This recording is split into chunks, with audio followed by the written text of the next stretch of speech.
ఇదే కాకుండా చివరిగా ఒక మాట ఇవ్వదలుచుకున్నా. ఇవాళ ప్రారంభించినవి future city development authority office కానీ లేకపోతే ఈ రోడ్లు కానీ పక్కనే నిర్మాణం జరుగుతున్న స్కిల్స్ యూనివర్సిటీ ఎప్పుడొస్తుందో అని అనుకోకండి. డిసెంబర్ నెలలో ప్రారంభించుకుంటాం. నెలకు 3 సార్లు నేను వచ్చి ఇక్కడనే కూర్చుంటా. ప్రపంచంలో ఏ గొప్ప కంపెనీడు పెట్టుబడులు పెట్టాలని నన్ను కలవడానికి వస్తే సచివాలయంలో కాదు, ఫ్యూచర్ సిటీ డెవలప్మెంట్ అథారిటీ ఆఫీస్లో నేను కూర్చుంటా. ప్రపంచాన్ని ఇక్కడికే రప్పిస్తా. మీ సోదరుడు తెలంగాణ ముఖ్యమంత్రి డిసెంబర్లో ఇక్కడి నుంచే కార్యక్రమాలు చేపడతాడు.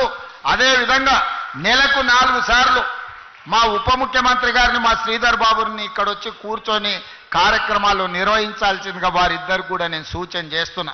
మనం ఉంటే వ్యవస్థలన్నీ ఇక్కడికి వస్తాయి. వ్యవస్థలన్నీ ఇక్కడికి వస్తే ఈ సమస్యల్ని పరిష్కరించడానికి అవకాశం ఉంటుంది. చివరగా ఉప ముఖ్యమంత్రి గారికి ఒక సూచన, ఇద్దరికి, శ్రీధర్ బాబు గారికి వారికి. శ్రీధర్ బాబు గారు 10 ఎకరాల భూమి సింగరేణికి అలాట్ చేయండి ఇందులో. అదేవిధంగా బట్టి గారికి నా సూచన, సింగరేణి కార్పొరేట్ ఆఫీస్ ఇక్కడ మీరు నిర్మించండి.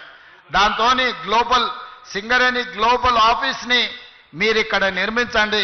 10 ఎకరాల స్థలం శ్రీధర్ బాబు గారు అలాట్ చేస్తారు. అధికారులకు కూడా నా సూచన, రేపు క్యాలెండర్ డేట్ తిరిగే లోపల 10 ఎకరాల భూమి సింగరేణికి అలాట్ చేయండి.